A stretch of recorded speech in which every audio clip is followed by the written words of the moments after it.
And we are live. This is Polite Society Podcast. We're going to be recording episode 336 here in just a few seconds. We're going to be interviewing Grant Cunningham and Carl Chin and Dan Roberts. And we have one more interview today, and that is Doug Ritter of Knife Rights. So got a jam-packed show for you today, as well as our usual news and DGUs.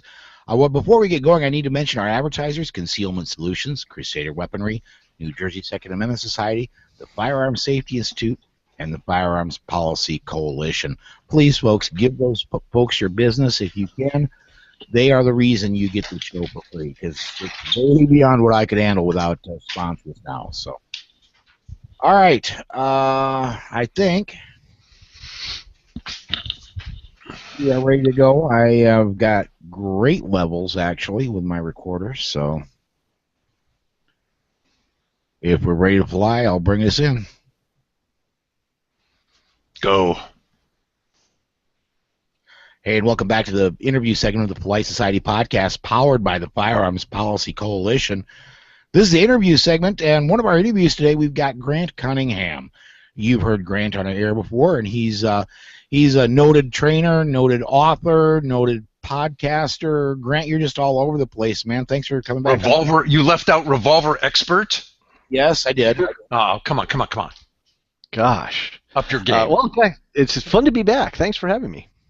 You bet. Well, the reason the first thing I want to talk about, you had a post on your Facebook page, and I'm doing something extremely dangerous. I'm actually looking at Facebook while I'm on the air.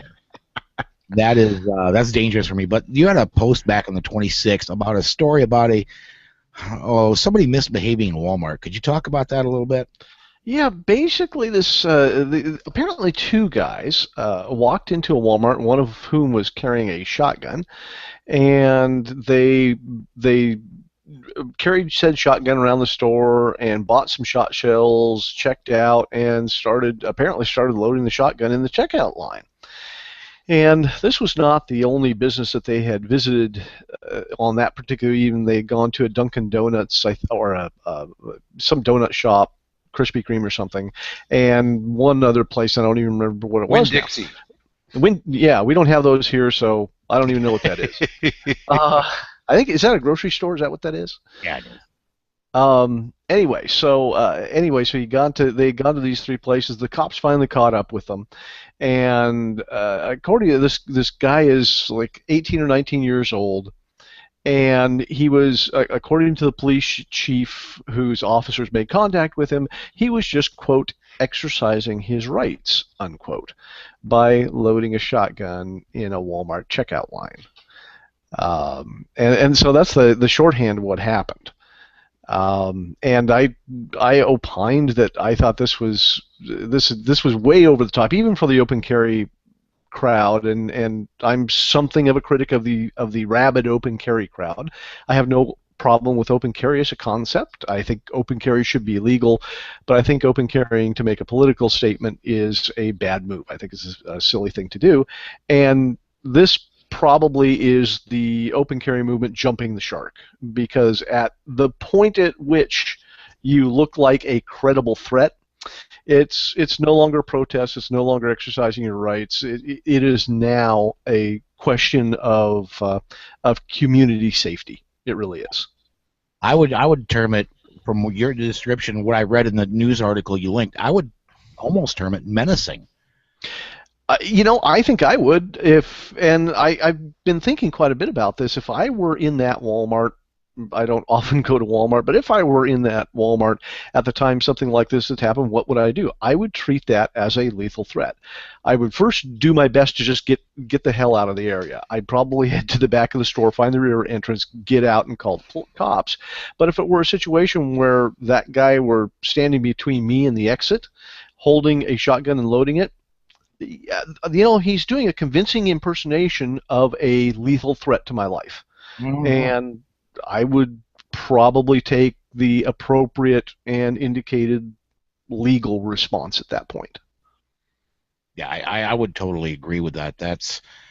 I am an open carry advocate. I open carry a handgun when I'm at home. I have a retention holster. I've got a Concealment Solutions sponsor plug, but Black Mamba CE. Or no, I'm sorry, the Sidewinder Pro is my open carry holster. But I very much believe carrying handguns in open in public is a good thing, and it does make a minor political statement without generally causing panic. However, long guns are a whole different story. Yeah, and let's face it, there's a bit, and even when we talk about the open carry of long guns, there's a difference between walking around with a rifle slung across your back or on your shoulder and a rifle hanging in front of you in a ready position. That's a very, very different thing. Just as carrying it hanging in the front of you in a ready position and holding on to it and loading rounds into the magazine, that's also a different situation. And I think that even the really ultimately the really zealous open carry advocates, the ones that are doing the AR-15 sit-ins and things like that, I think even they're looking at this guy and going, maybe this was a bad idea. And I've talked to a number of police officers who said, yeah, if we rolled up on a guy doing that, yeah, guns are going to come out. Sorry, that's it. And what I'm really afraid of is that if this continues, that sooner or later one of these guys is going to get shot. And that's going to be sad. It's going to be sad for the shooting community. It's going to be sad for the gun rights community. It's going to be sad for the poor guy who gets shot. And it's going to be sad for the guy who has to shoot him. But if this continues, if this kind of escalation continues, unfortunately, I think it's probably inevitable. Yeah. Grant, I'm hoping these two young gentlemen have friends, and their friends talk to them pretty loudly when shotguns are not involved to let them know that this was really stupid. I would hope so. I think that they've now been charged. This came down a day or two ago. They've now been charged with, I think, menacing and public. I can't remember what the exact term of the charge is in their jurisdiction, but it amounts to a public nuisance charge, I think. It's kind of a slap on the wrist, but at least it's a sign to them that they did something really dumb. And I'm with you. I hope that their friends are sitting down with them and saying, exercising your rights is one thing, loading a shotgun in Walmart is a different thing. Maybe you shouldn't have done that. I hope. Yep. Yeah. Well, I think we've covered that pretty well. The next thing I kind of want to talk to you about is a couple weeks ago, you had a class in Ohio, and last week Dr. Adine was on. Dr. John Adine was on as a co-host, and he really enjoyed taking your it was a threat-centered revolver. Is that that's the name of the class, and that's the class where I teach people how to use the revolver efficiently in a plausible self-defense shooting. And so we talk about revolver mechanics and how to actually run the revolver. And then we talk about application. What do we actually do? What are the things that we need to do in plausible self-defense scenarios? And then we work on drills to develop those skills. And that's what it's a 2-day class, and that's the one that Dr. Dean was in. And so we went through the first day, all the mechanical stuff, trigger control on the revolver, which is really important. In fact, it's probably the most critical thing when you're shooting a revolver. So trigger control, both in terms of compression and in terms of release, the entire trigger stroke. We talked about reloading the revolver and how to do that efficiently, and getting the thing out of a holster and getting a grip on the revolver. For most of these guys who also shoot auto-loading pistols, just getting a grasp on the revolver turns out to be a very different thing than it is when you have an autoloader in the holster, because you have to do different things. And so we did all that stuff. And then on the second day, we talked about things like, what do you do, with somebody who's escalating the situation? What do you do if you have to move around people with a loaded gun in your hand? All that kind of thing. All those sort of plausible skills that we really need to be able to do and really know how to do when we're confronted with a possible lethal threat situation that requires or allows the use of lethal force or the implied use of lethal force when we draw our gun. Well, I can say this from what Dr. Adine was talking about. Can't remember if this is on the air or off the air because it was a rather marathon session last week. Before I carry a revolver as a defensive tool, I'm going to take a revolver-specific course because I can reload a autoloader one-handed. From the way he described a reloading of a revolver one-handed, man, I'm going to want to watch somebody do that. I'm going to want to have somebody watch me do that before I actually attempt it. You know what I mean? It's a little like it's a little like juggling with one hand, I think, and that's probably a good term for it. And luckily, and we talk about one-handed techniques in the class, and I point out to everybody that these are very, very implausible skills, but it's one of those things that, particularly if you go to any advanced defensive shooting classes, they're going to ask you to reload your gun one-handed, and they're not going to know how to do it with a revolver. They'll know how to do it with their Glock or their M&P or whatever, and they're not going to know how to do it with a revolver, so you're going to be on your own. So here's how you do it. And we did both strong hand and weak hand, one-hand reloads of the revolver, and people discovered just how difficult it is. Yeah, I think the best reload for a revolver is another revolver. If you have to do it one-handed, yeah. If you do it two-handed, you actually get fairly good at it. And luckily, when we look at the totality of self-defense situations, it's very, very difficult to find a self-defense shooting in the private sector where a reload was really necessary. And even in law enforcement, it's hard to find. It's not as hard to find situations where law enforcement officers have reloaded their guns, but it's incredibly difficult to find one where that reload actually had a material effect on the outcome of the incident. So we acknowledge that reloads are really one of those skills that, in terms of plausibility, we're not likely to need, but you have to do them anyway if you're going to practice at all with your gun, so you might as well do them well, right? And so we spend a little bit of time teaching them how to do that with two hands, and they get pretty good doing it two hands. So when we throw them into the one-hand stuff, that they tend to have a little bit of difficulty. Yeah. We do DGUs here every episode, and in all the episodes we've done DGUs, and we've been doing them, Rob. We've been doing these well over a year, right? Yes. So I can remember one off the top of my head where the person, a civilian, reloaded, and that was one where he was blind firing down an alley as people were retreating. And so not only was the no reload not necessary, it probably wasn't advised. Yeah, and that's about it. Claude Warner, and I think you guys all know Claude. He's been doing studies of this stuff for years, and we've talked. He says, he said it's really difficult to find a real self-defense shooting case where somebody really needed to reload. But like I said, it's something you have to do anyway. So it's like free reps. Right? Since you're going to do it anyway, if you do it right, it's something that you don't have to specifically practice. It's not something that you really need to specifically train, in the sense that it's something that you have to go out. Okay, I need to practice my reloads. No, you're going to practice your reloads just as a function of your normal practice and your normal training, and so. We teach them principles of what they need to do, and then have them integrate that, and then the rest of the class, I do the reloads actually pretty early on because I know the rest of the class are going to be reloading anyway. So they get lots of reps in.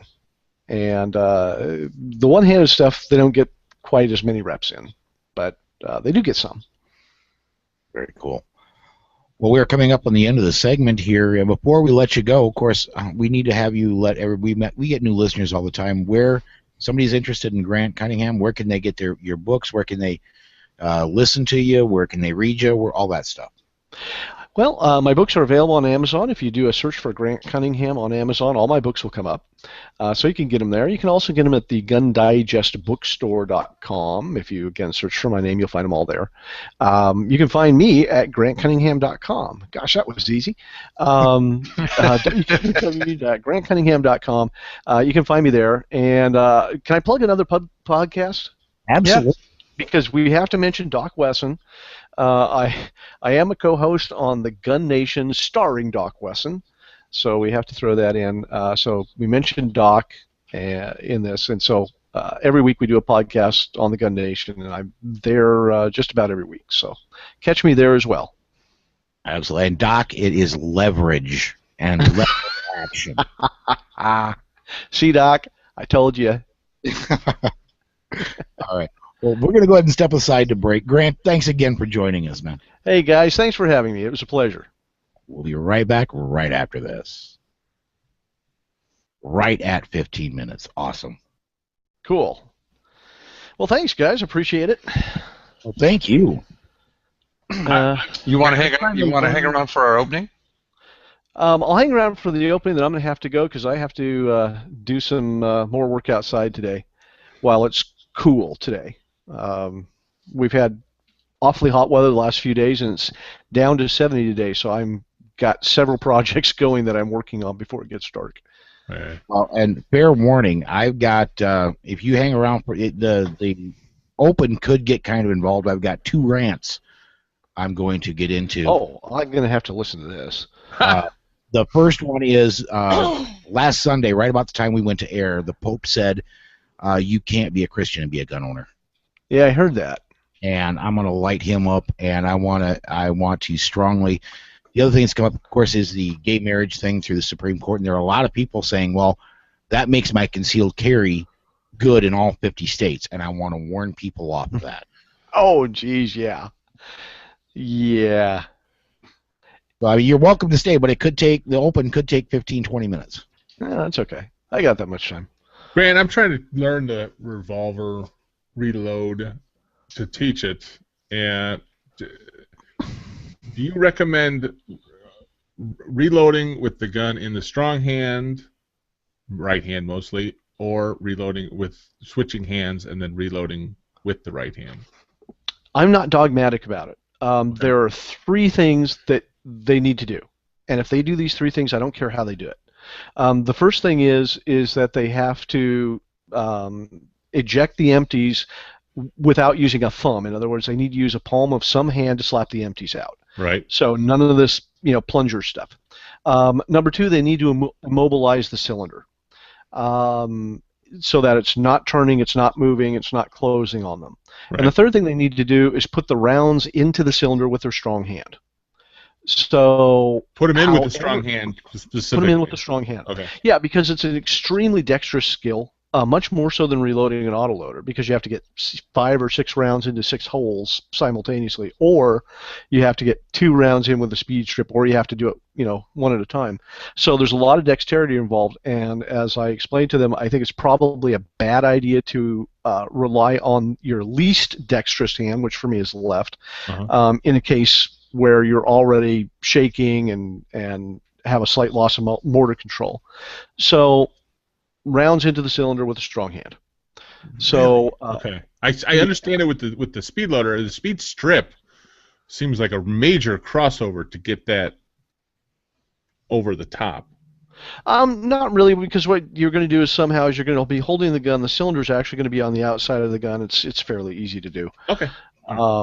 So not a real problem. But those are the 3 things. And so whether they want to do it the way that I teach them, or they want to use Mass Ayoub's method or somebody else's, great. As long as they do those 3 things, I'm not going to be dogmatic on exactly where the gun is at any given time in their hands. And most people end up doing it, pretty much somehow the same way in some method. They usually end up opening the gun, holding the cylinder with their offhand, slapping it with their strong hand, and then putting rounds in. Some of them do it a little differently. Some of them will open the gun up, slap it with their weak hand, then grab onto the cylinder with the weak hand. Okay. And reload. That's good too. It hits all the points. Right. So, like I said, I'm not really dogmatic about where the hands are at any given time, as long as those 3 things are done. And then I go into a long explanation of why those 3 things are important, because each of them are important for various reasons. But that's it, really. I used to be a lot more dogmatic about it than I am now. Cool. Well, next time you get closer to Illinois, I hope to see you. We get a class. Oh, yeah. In fact, I've talked to a couple people that have talked about, hey, you want to come to Illinois? And now that you guys have got concealed carry there's a lot of people wanting training, so I may end up there at some point.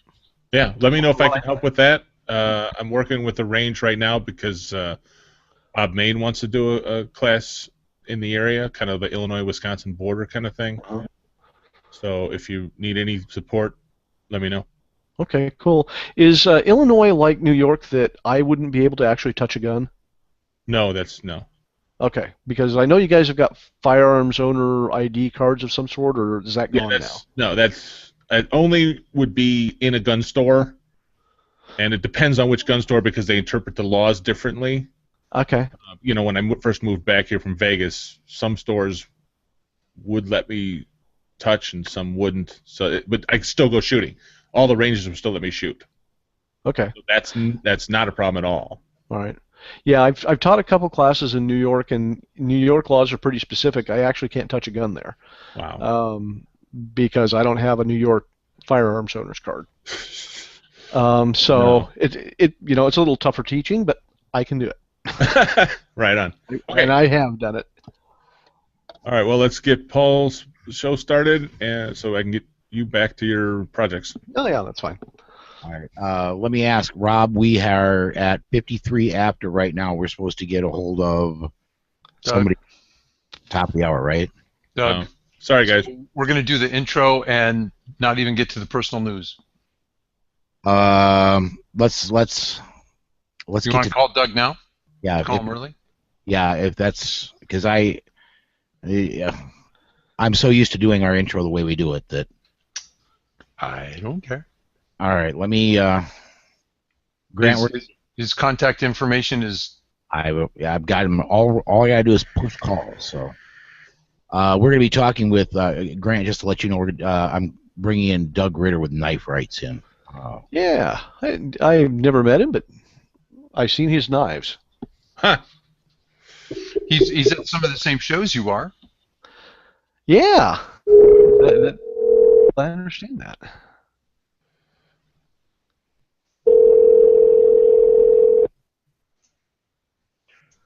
Doug Ritter. Hi, Doug. Paul Lathrop with Polite Society Podcast. Rob Morris is here with me. We're calling for the interview. We're just a few minutes early. Yep. Is that okay? It is. I'm here waiting. Okay, awesome. I'm all set up on my end, Rob. You want to bring him in and start off? I'd be glad to. You're rolling? Rolling now. Welcome back to the interview segment of the Polite Society Podcast. Doug Ritter is chairman and executive director of Knife Rights. Welcome back to the show, Doug. Happy to be back. I'm sorry it's taken us so long. Doug, knife rights are never safe when the legislature is in session, but you've had some wonderful successes this year. Could you tell our listeners about them?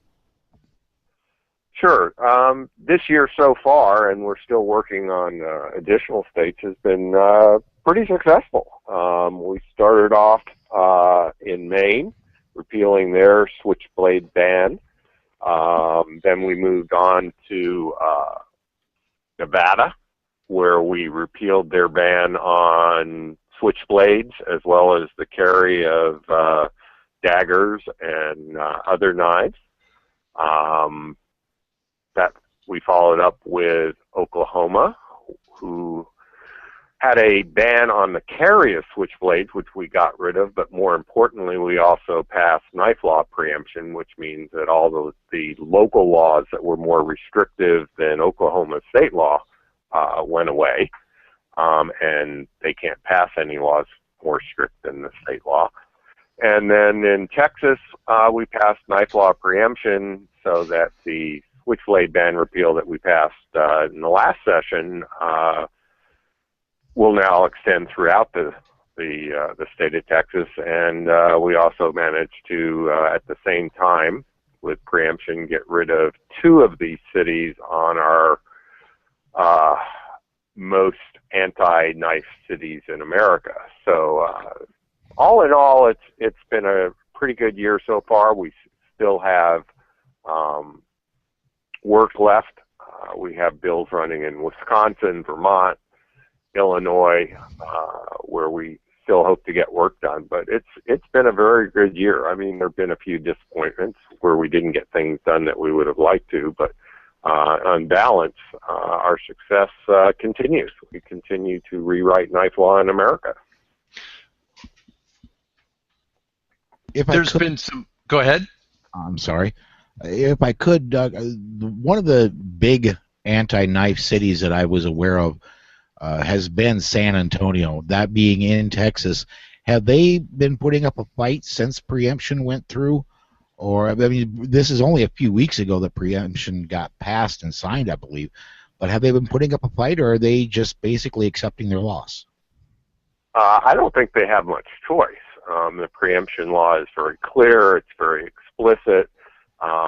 We expect their ban on locking folders to go away come September 1st, and we're looking forward to that. I don't really expect they're going to do much about it. There's not much they can do. Doug, you are on a fantastic cutting edge, and no pun intended, of self-defense law. Because of the quirks in the law, we end up with states where concealed carry means concealed carry of any weapon, and then we end up with odd states where you could have your concealed carry permit for a handgun and get arrested for a pocket knife. Yeah, I mean, that sort of quirk occurs in many places. That, for example, was the situation in Wisconsin, which has a concealed firearms law. Our effort there started out as a addition of switchblades to that law, and has, through a lot of hard work with our lobbyists and the people in Wisconsin, turned into a full-blown switchblade ban, repeal, and preemption effort. So it's ironic in many states that you can carry your concealed .45, you can't carry your concealed pocket knife. You were at the Blade Show recently. I hope you were, and you had quite a gathering. I think it was at breakfast, right? Yes, we had Sheriff David Clark come speak to us as our keynote. He was very popular. He is an extraordinary speaker and obviously a big supporter of the Second Amendment, and he gets the fact that knife rights is the second front in the defense of the Second Amendment. It was a wonderful, wonderful breakfast. I was hoping that you'd filled the room and gained lots of new members. We certainly filled the room. I don't know that we gained a whole lot of new members, since virtually everyone there was already a member or a supporter of one kind or another.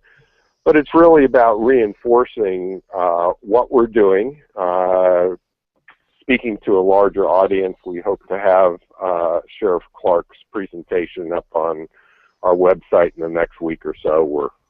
We're cleaning things up so it's suitable for presentation. He speaks so eloquently of the need for all of us to take responsibility for ourselves. And that's really what this is all about. I mean, that's what carrying a knife or a firearm is all about. It's taking responsibility for yourself. Doug, where are you running into some frustrations? Where do knife owners need to get involved and get active? Well, I mean, the kind of pushback that we get, generally speaking, tends to be in areas with large urban populations that influence the legislature. New York being a classic example. This year, we once again failed to get a change in the law passed there that would have ended the tens of thousands of bogus knife arrests that are being made in New York City. And even more disappointingly, it was the Republican-led Senate that declined to vote on the bill. The Democratic-led Assembly, where the bill originated, passed it overwhelmingly. So that's more frustrating than usual, because usually when we don't get something done, the impact is much smaller. In New York City, they're literally arresting thousands of people every year on these bogus gravity knife charges. So that is very, very frustrating. And you have places like Massachusetts, where Boston overwhelmingly influences the state, as New York City does in New York, where it's going to be an uphill battle. But every state that we get the laws change for the better adds to the momentum that will carry to the more difficult states as we get there. I mean, when you look at what we've accomplished in the 6 short years, with something like 17 bills passed in 13 states and 5 or now 6 anti-knife bills defeated. That speaks to the fact that we are gaining momentum. And when you look at the odds, we generally, if you look at the big picture, are passing our bills with a better than 10-to-1 margin. Wow. 10-to-1. What that means is we're not just getting support from one side of the aisle. We are getting very strong bipartisan support. Many of our bills are being passed on consent calendars, which means they're being passed unanimously. That speaks to the fact that people get it. When we go in and talk to these legislators about knife laws and how irrational these restrictions are, they get it. And we get sponsors from both sides of the aisle. We get sponsors from the right, certainly, but we also get sponsors from the left.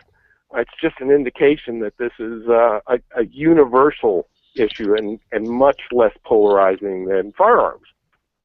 Well, one thing I'd like to bring up, and my wife brought this up to my attention earlier today, is that if we don't get control of knife regulations and knife laws in the United States, here in Britain they're starting a campaign, Save a Life, Turn in Your Knife. Well, actually, what's interesting is while that current campaign is getting a lot of attention as a result of some recent blog posts, one of the reasons that I formed Knife Rights back in 2006 was because I had spent time in England. I worked for a British company. I've traveled there extensively. And I realized that if we didn't do something over here, or if we didn't have an NRA for knife owners, that's where we were headed. I mean, this sort of thing has been going on in Britain for over a decade. Mm-hmm. This just happens to be the latest newsworthy campaign, but you can find these bins all over Britain. And they have a real problem, because asking people to turn in their knives when every home has a drawer full or a block full of knives in the kitchen is pretty much an exercise in futility. It's a boneheaded, head in the sand, attack the item and not the person sort of mentality that never solves anything. Doug, have you had a chance to see Evan Nappen's book on knife law? As a matter of fact, I wrote the foreword for Evan Nappen's new book on knife law. That's called a slow pitch. Doug, you're supposed to say something clever here. I think it's wonderful that Evan has put together what will be, for at least a period of time, a seminal work on what the knife laws are in the United States. But as he and I have discussed, I consider it my job to make his book as obsolete as possible. Yes. Yes. But Evan has been a strong supporter of knife rights since day one. The first ban that we got repealed was in New Hampshire, and he was a big part of that. He is, he's best known for his work on the gun rights side of things, but he has also been a very, very strong advocate for knife rights and for sorting out the problems that we have on the knife side of things. Doug, where can people find out more about you and about knife rights? Well, they can find out a lot more about knife rights at kniferights.org. And now is a good time to go looking because we are getting ready to launch the final month of our huge annual fundraiser, the Ultimate Steel Knives, Guns, and More Spectacular, with $125,000 worth of prizes. I mean, it's a huge drawing. There's some incredible guns and knives, custom knives from some of the top makers in the world there. And you can find out a lot more about what we are, what we're accomplishing, and how you can help us do that. Thanks, Doug. I'm sorry it's taken us so long to get you back on the show. I promise we'll have you on again soon. Well, I hope the next time we'll have even more success to talk about. Thanks so much for having me on. And we're clear. Okay, but we're still on. We're still live on YouTube, so Yes. we're not really clear. Well, I'm not recording. How about that? Yeah, there you go. Well, thanks, Doug. Thanks, I Doug. appreciate it. Very much so. My pleasure. My pleasure. Anytime, guys. You're going to be at GRPC again this fall, right? Yes, I will. It's in Phoenix, which is where I'm located. So for the first time in quite a few years, it won't be a long trip. Very cool. Yeah, I need to meet up with you there and renew my membership when I'm down there. Well, I would encourage you to renew your membership through our Ultimate Steel Spectacular, since doing it that way means you get chances to win some really cool guns and knives and stuff. Okay. Yeah, I'm an easy sell on that. All righty. Thanks so much, guys. Talk to you then. Talk to you later, man. Take care. Bye. Okay. Open, because we got... Yeah, we got 20 minutes. Yeah. So, All right. Now Grant gets to hear your rant. Now, Grant. Yeah, I've been waiting. You could have jumped in there, Grant. I didn't mean to... Hog it. Yeah, Gary, you could have jumped in too, man. I would have if I had something. Oh. Have you ever thought that you could stop me from jumping in if I had something? Okay. All right. Being the shy and retiring sort. I am Yes. shy, yes. All right. Here we go. Hi, and welcome to the Polite Society Podcast, powered by the Firearms Policy Coalition. We're recording this one live on June 28th, 2015. I'm Paul Lathrop. I'm Rob Morse, and on tonight's show, we'll talk with Carl Chin about physical security in churches. I'm Gary Doherty, and we'll hear from Dan Roberts about the drive to recall New Jersey Senator Steve Sweeney. So climb aboard. Strap in. And hang on. Episode 336 of the Polite Society Podcast starts right now.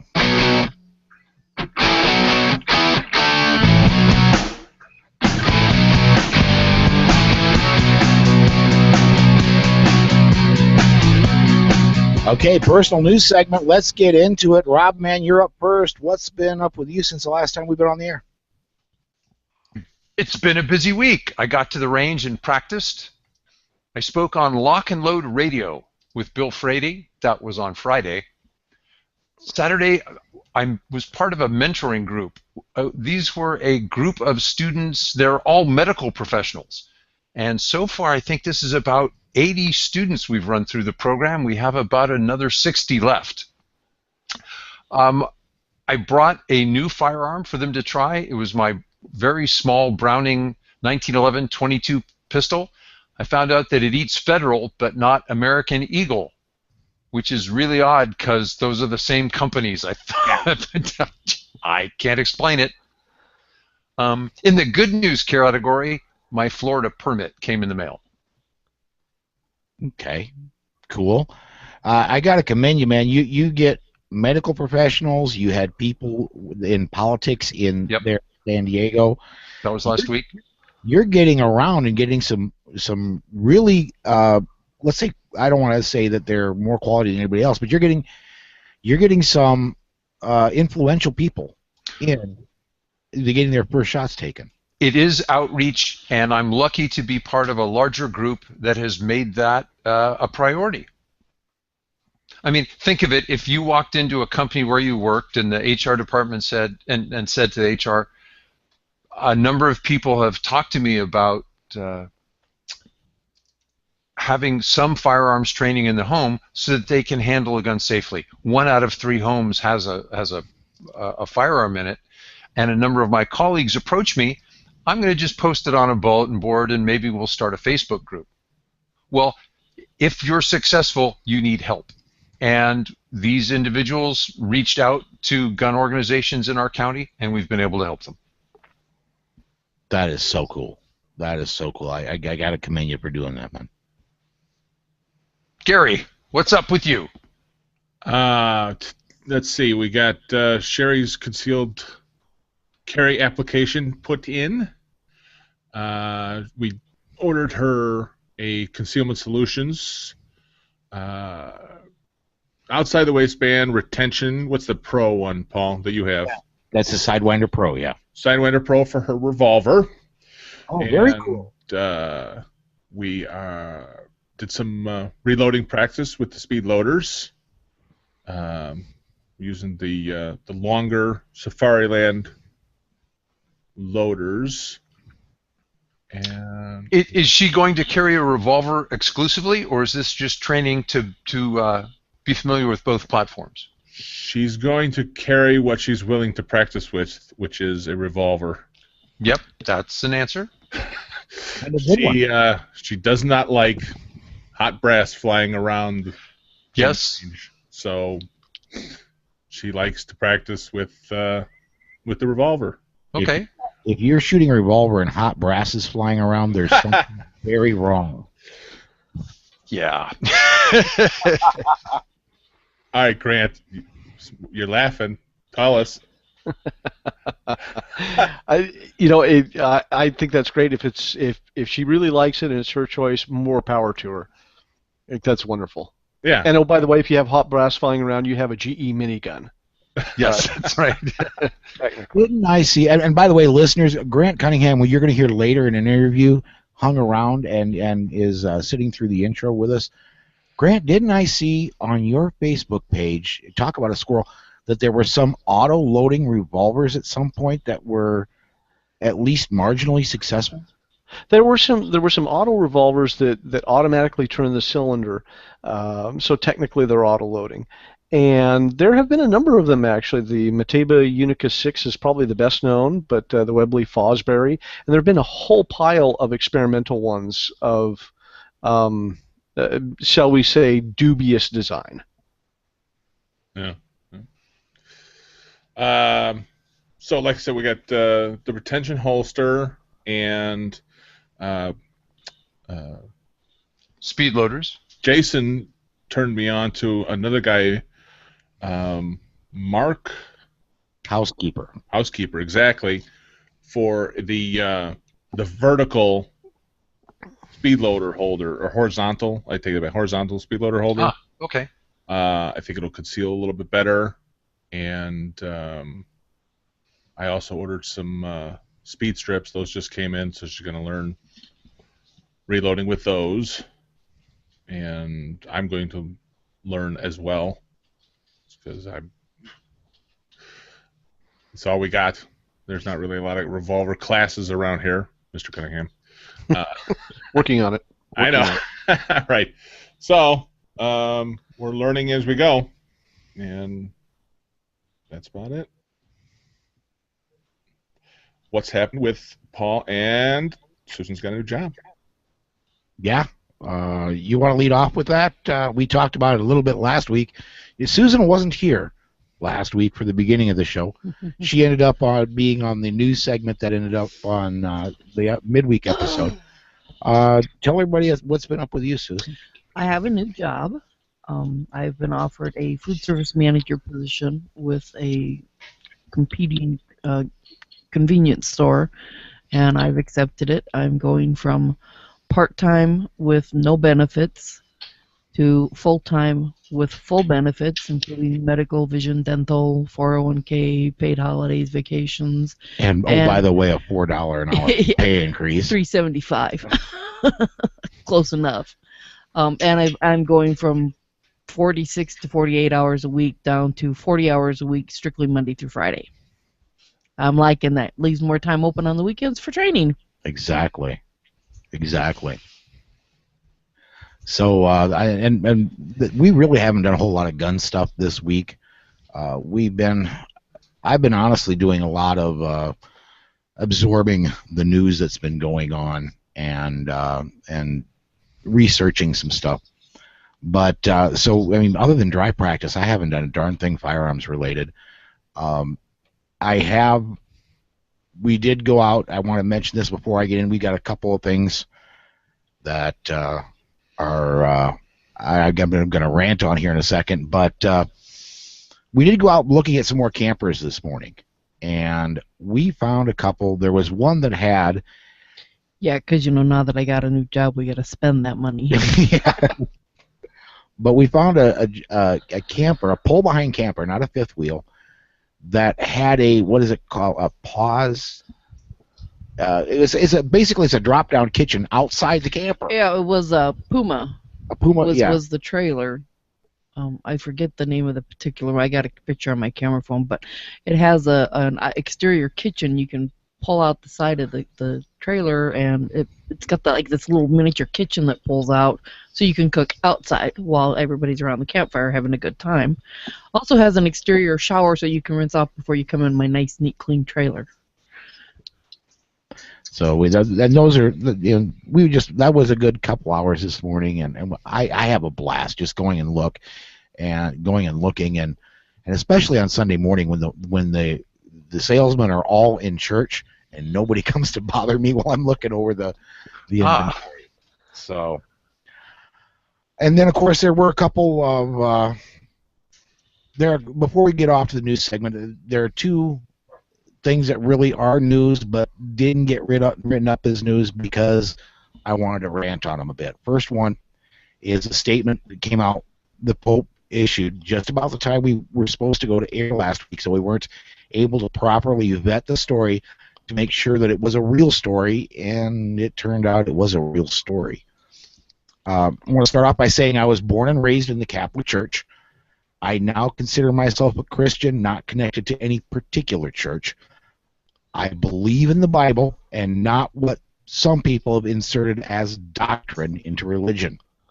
I'd like to go ahead and read some of the Pope's comments as reported on ammoland.com, and there is a link in the show notes to take you directly to the article. The story says, Pope Francis spoke with a group of young people at a rally of thousands at the end of the first day of his trip to the Italian city of Turin.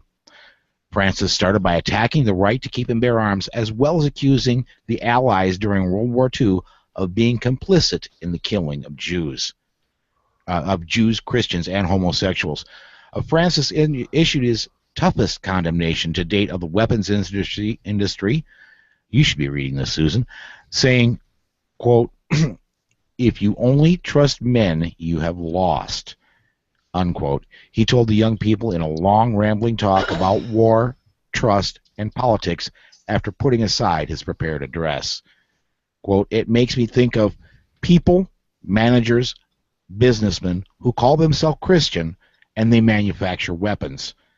That leads to a distrust, let me start that again. That leads to a bit of distrust, doesn't it? He said to applause. He also criticized those who invest in weapons industries, gun owners, saying, duplicity is the currency of today. They say one thing and do another. Francis also built on comments he has made in the past about events during the First and Second World Wars. He spoke of the tragedy of the Shoah, using the Hebrew term for the Holocaust. The great powers had pictures of the railway lines that brought the trains to the concentration camps like Auschwitz to kill Jews, Christians, homosexuals, everybody. Why didn't they bomb the railway lines? And that's the end of the Ammoland story. There's something that I believe His Holiness has forgotten. That evil does exist in the world. Edmund Burke is quoted as saying, "The only thing necessary for the triumph of evil is for good men to do nothing." The Pope seems to be like liberals who are at work right here in America. He thinks if we click our heels 3 times and say there's no place like home, everything's going to be okay. How do I put this? Ladies and gentlemen, everything will not be all right. American and indeed world history is replete with examples of disarmament leading to slavery or even worse, death. I'm sorry that a man, and folks, the Pope is a man, is in charge of the Catholic Church that I grew up in, and I had a great deal of respect for. Popes are supposed to serve for a lifetime. I will never wish ill on any human. However, I can only hope this man decides, like his predecessor, that the papacy is too much for him and he retires early. I would like to say to my fellow Christians to pray like it depends on God and prepare like it depends on you. The Pope is protected by guns, and a lot of them. And I wish he would, if he wants to say that I'm not a Christian because I own a gun, he's got an awful lot he's got to get rid of. Second rant I had that came up in the news this week was there was a major ruling from the Supreme Court late in the week that proclaimed through the 14th Amendment that all states must allow gay marriage. Now, what does that have to do with guns? Well, there are many people that are saying that with the language in the ruling that the 14th Amendment would also require a concealed carry permit issued in one state to be accepted by all states. And I got to say, there's great arguments for this, some very strong ones, but I really want to caution you, please, right now, this is a theory and not tested in court where it relates to your concealed carry permits.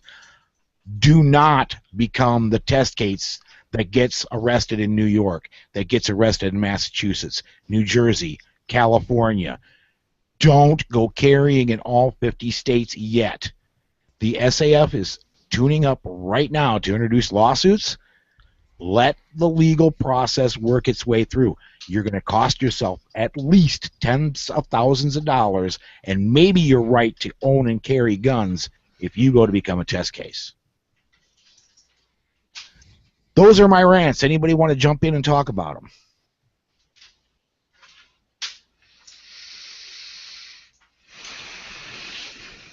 Both very good rants. Very disappointing. Even my mother, who we've had on the show, very staunch Christian, very disappointed in the comments by the Pope. And yeah, I can only back up 100% what you said on the second case with the Second Amendment. It is a strong. There's very smart people have written very interesting articles about how the two are related. But you know, we say this in class. I'm sure Rob says it in class all the time. We all think about it. We don't want to become the test case because it's not good. It's going to be expensive. I really have found this a sad week. In each of the cases you bring up, I think the Pope went off the religious reservation and decided to bring his politics to bear. Strangely, I think that describes what we read from the Supreme Court as well. If we have rights, great. Please bring them to this. But then that would mean the court would have to pick up thousands of the cases it has declined to examine. I'm sorry. I just think I've lost a lot of respect for the Supreme Court. I now view them as politicians simply in another branch of government. Well, yeah, absolutely. But I thought about this week. If you do go to church, please pray for the health and welfare of everybody who is on the Supreme Court, if, at least for the next 2 years, because things could get way, way worse. These cases are a lot of them are turning on 5-4 decisions. And if we let the president pick a Supreme, we're in a world of hurt for a very, very long time. Yeah. Very much so. Any other discussion before we take off? Let's go to news. All right. Well, before we do that, I do need to mention we've got Kathy Jackson coming to Sioux Falls on August 15th and 16th. That's a 2-day corner cat class. Folks, we still got seats available, and it's getting crunch time. I've got to get these seats gone. I've got about 2 weeks left to do it in. So if you would, please, if you're at all interested in that class, contact Susan at politicsandguns.com. That's Susan at politicsandguns.com. We'll get you all the information you need to get signed up. So we will go to news, and when we come back, boy, we got a little bit of news. Not a ton of news this week, just some. So hang on, everybody. We'll be right back right after this. All right. Do you want to call Carl? Yeah. Let me see. Call his home line there. All right. Give me a minute. All right, guys, I'm going to have to cut out. Okay. Thanks, Grant. Thanks. So thanks a lot, guys. Thank you. And I'll look forward to hearing the recording. All right. Okay. I'll send you. I'm not sure whether your interview is going to be. We're going to do 2 shows. We're recording both of them right now, but we're going to do a show that releases tonight and a show releases Wednesday. I'm not quite sure, but I think yours is probably going to be on the Wednesday show. Okay, cool. Look forward to it. I'll send you a link as soon as I have it. So Cool. Thanks, guys. thanks again, man. Yeah. Bye, Grant. Okay, I got to scroll in the show notes to the right section and get his phone number. Doug Ritter, there it is. Whoops, I got to go all the way to the top. His phone number's at the top, not in the interview section. No, it's in both. Oh, well, I'm at the top now. So, you want me to call his home number? Yes.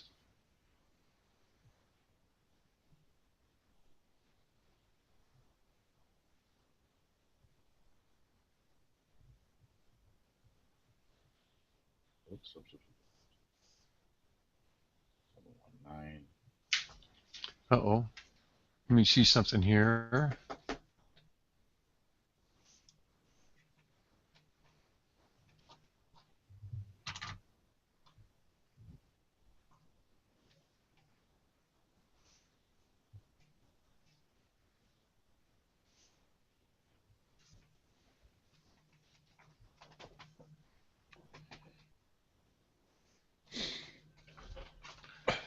And you sent him the... I did.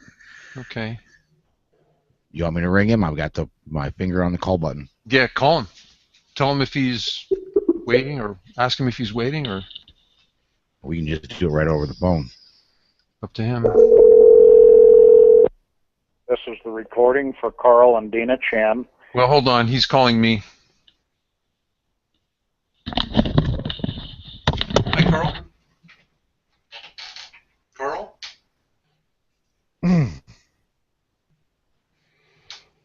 Carl.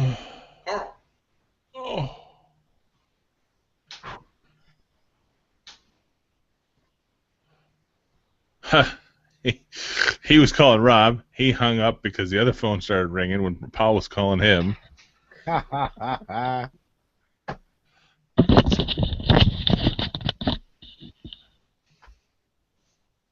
Yes. Paul, any news? It went straight to recording. Okay, let Try calling him back. Do you want me to call him back? yep, try calling him back, because I think he was calling me at the same time.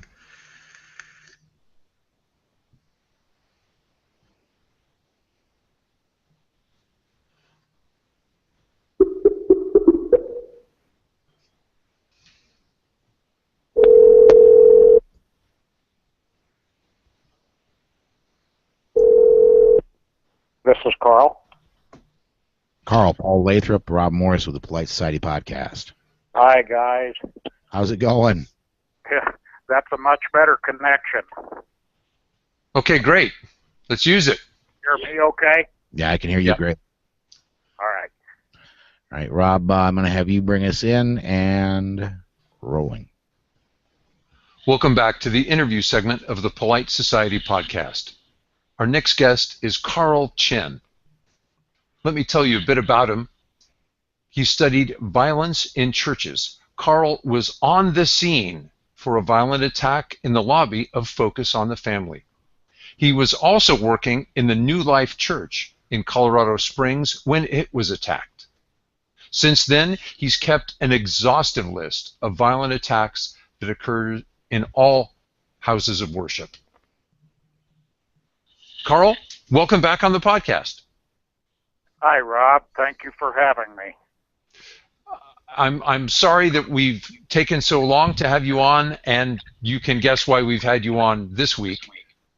Well, it's sad circumstances. But there's something I want that you uniquely know. You give seminars about church defense across the United States. Tell me about the path a church takes to address physical security. What are the steps to success? Well, the first step to success, Rob, is recognizing the need for intentional and active security. Where does that come from? Do they read it in the paper? Does a parishioner bring it up? I would say more times than not, it's because a parishioner brings it up. An off-duty law enforcement officer, a retired law enforcement officer, others with just protection in their DNA finally go to the church and say, Pastor, I'm concerned. I see what's happening across the country, and I would like to start a security program. I would say more often than not, that's how it gets started. There are parts of church activities that are very similar to physical security. I mean, they have ushers. Often they have medical first responders on scene, just because when you deal with the community, you deal with people. That's right. That's right. And in any community, whether it's a family unit or a city or a church, there are things that can go haywire in human relationships. And those people who traditionally are ushers or greeters, they often see that kind of thing firsthand. The thing we need to do for them, though, is get them some training to understand what to do in those tense situations. What are the steps that the church leadership has to go through so that they understand the security problem? Well, first of all, I have 10 steps that I recommend for any group of people that are starting out down the path of putting together a plan. I can go into those just by title if you want me to. Sure. Let's hear the title. We do have time? Yes, sir. Okay, all right. Well, excuse me. I have put together this list, and each of these has about a page of explanation to it, but I'll just run through them. The first thing is to confirm executive support. The second thing, number 2, do some sort of baseline readiness evaluation. Number 3, start with what you have where you are. Number 4, keep it simple. Number 5, keep it legal. Number 6, know your insurance. And I mean know your insurance agent and your policies. Number 7, network with your community. Number 8, train and drill. Number 9, develop policies and procedures. And number 10, always remember, it's jazz, not an opus. And I can explain any one of those in more detail if you want. I like them. Where would I find that list expanded, Carl? Where do you have that information so that anyone can find it? It is by request off of my website, and my website is it okay to give that out, Rob? That's why I have you on. Okay. Well, it is www.carlchinn.com. That's just CarlChimm.com. We've got it on our show notes, Carl. There's one thing I was wondering too. Not every security organization that gets set up succeeds year after year. Right. There's 1,000 ways to fail. What are the most popular ways that these efforts, well-intentioned, meet failure? Well, it's good that you asked that, Rob, and it's a question very few have ever asked, but it's a good question because you are right, it does happen. And the main reason that I see it happening is burnout. Somebody in the congregation gets concerned about security of their people, rightly so. They get into it, they get the approval to start moving forward, and right away they discover that it's like pushing a rock up a long hill. So there's a lot of work to it, and sometimes you don't get the enthusiastic support that you would like to have from the church. They'll spend thousands of dollars on technical stuff, the band, the speakers, the audio visual. I know of one church, for example, that had over $100 million a year operating budget. Holy and smokes. When the security guy finally got up and going, he discovered his second year that he had a $250 budget. And that discourages some. And I understand. Yes. Yeah. And, unfortunately, that's not that uncommon, that the church says, oh, yeah, we need that, brother. You go ahead and start that. They start it because they're excited.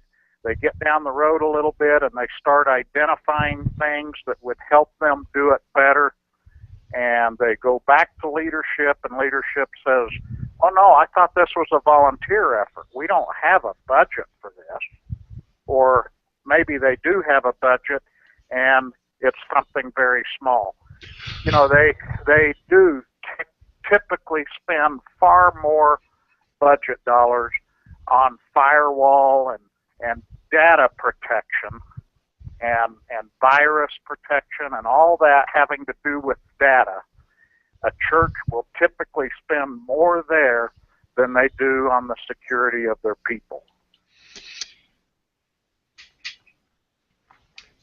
Carl, I was trying to figure out what it would really take to make a church even moderately secure on a volunteer basis, because churches more and more are active all week long, day and night. You've got more than just the services on the weekend. There's the men's group, the moms group, the new mothers get-together time on Wednesday morning.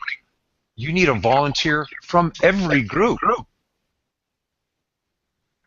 That's true. You not only need volunteers, but you should also be cross-training some of your regular staff, starting with your hospitality and facilities staff.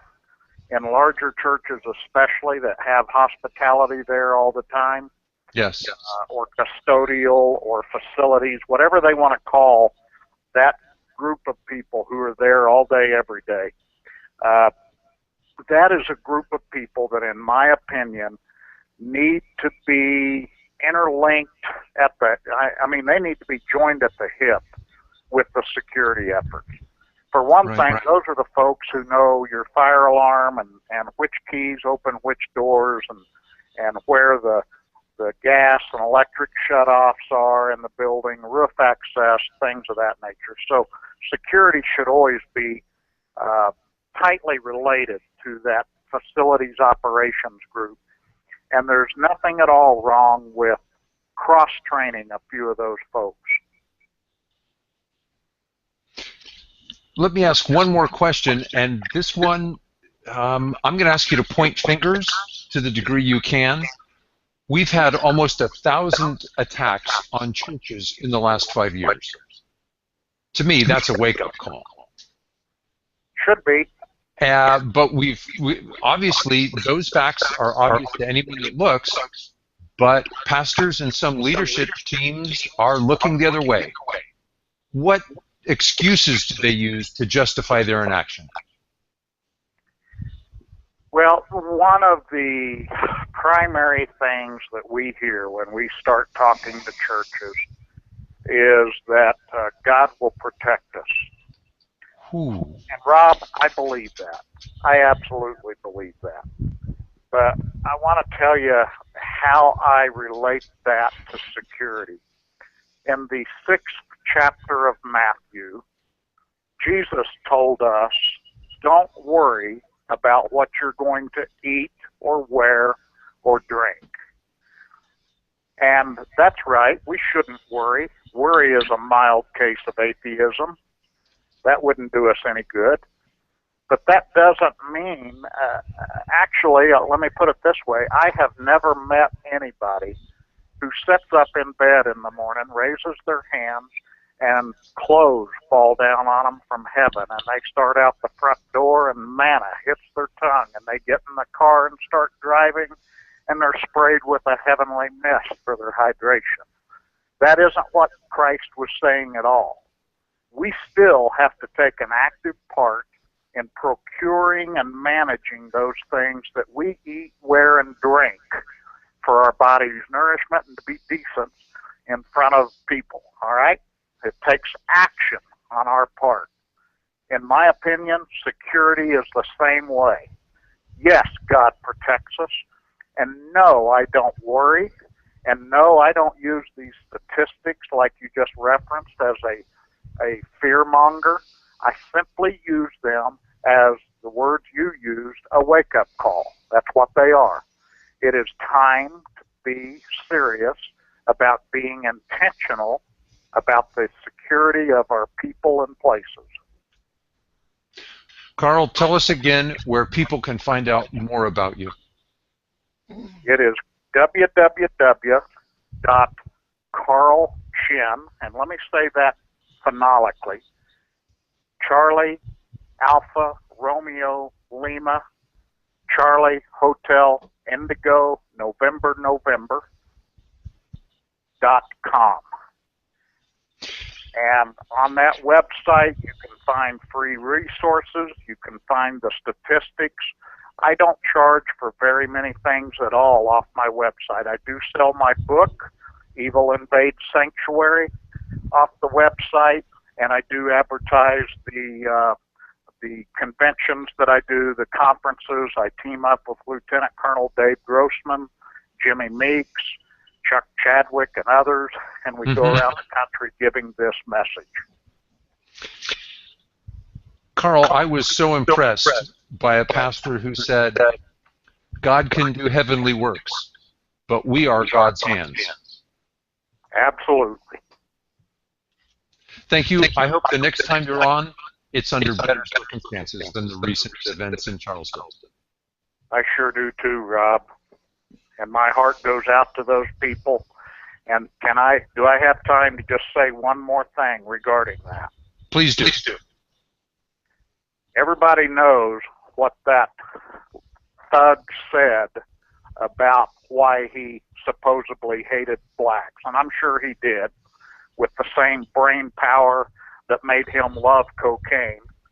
He was just not a very capable person. Everybody knows what he said, but I want people to know who he said it to.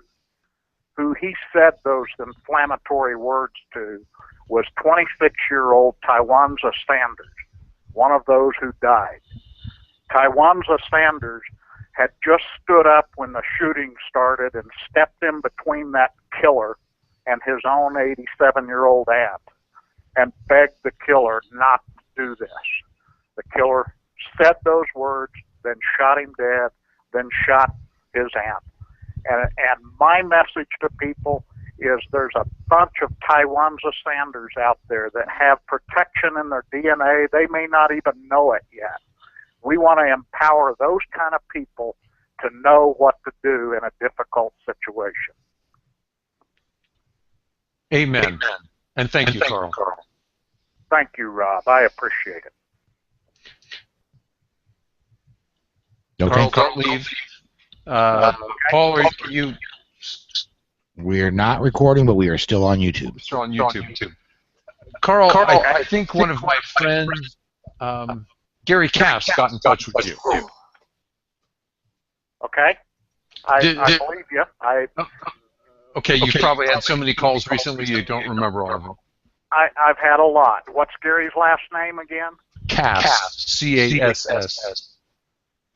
It rings a bell. Are you plugged in?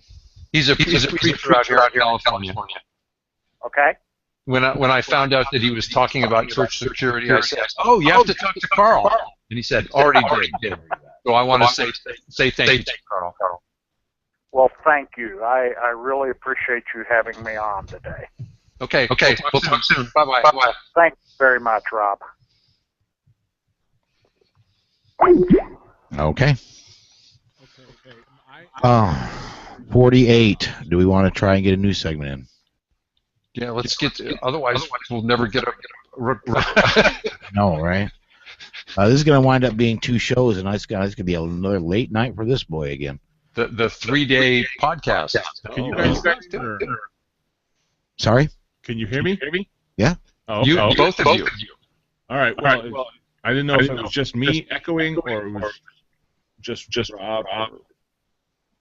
I'm not. I seen your note, Rob, but I'm still not hearing. Susan, are you hearing echoes?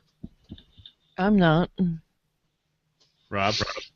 Yes. Yeah, a little bit. Okay. Rolling. Not yet, but Gary, you want to bring us in? And rolling. Dan Robertson, 10 minutes or so? No, we're going to cut news. News. Okay. Let me get there.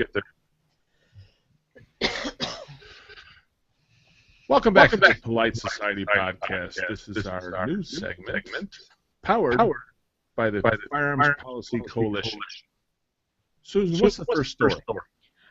2 Tampa Bay, Florida real estate agents were robbed at gunpoint this month. One was shackled at her hands and feet, while the attacker made ransom demands to the victim's husband. Police admit that agents have a dangerous job. St. Petersburg Police Chief Tony Holloway said real estate agents, particularly women, should not arm themselves because the criminal would only take their gun and use it against them. Oh, wait a minute. Female agents are the same as any other women in their ability to defend themselves. And whoa. Maybe it's Florida laws that are different. I have a Florida carry license instructor to talk with us.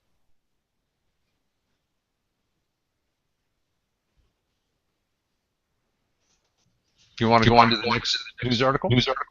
Yep, I got to edit now, but... Well, I thought are you just putting it in? Yeah, I'm not going to... I didn't get it downloaded. I can't run it live. I'm sorry. Okay, well... You want to? Let's do a comment on that. Yeah, I have a big comment on that. Okay. Just a second here, so I know what to listen for. 3, 2, 1. Okay. You know, I didn't see a picture of this chief, but what is he, 100? I mean, this silly argument. Attacker's going to take your gun away. This is an age-old. Silly argument that's been disproven 100 times. Why are people that are supposed to educate the public saying these kind of things? It's just ridiculous. You know, we have our DGU segment. Every couple weeks we'll have one where somebody who wasn't armed gets attacked by somebody who was, and they take the gun away from the bad guy and use it against him. I think it's far more common for the good guy to take the bad guy's gun away than it is the other way around. Paul, one of the reasons for that is simply drugs intoxication. More criminals are druggies and impaired, and they're more morally overpowered than honest citizens. All right, guys, I'm sorry. Now I'm getting bad echoes, and you're dropping out. Doggone it. Let me stop the recording. Everything else we got tonight is Skype, right? Yes. Okay. Live viewers, I'm sorry. This happens to me on Google all the time. I don't know why. It never happens on Skype. But we're going to go ahead and we're going to stop the recording here. I'm sorry, but I'm going to have you guys go ahead and jump to the podcast when it comes out tonight, or maybe late tonight. Then there's going to be a Wednesday edition to hear the rest of it. But we're having issues with Google, and I don't know what it is. I had an audio engineer out here last week looking at things, and I just don't know what the deal is. So we're going to jump to Skype to finish recording. I'm sorry, viewers. We'll try again next week. I'm going to take us offline.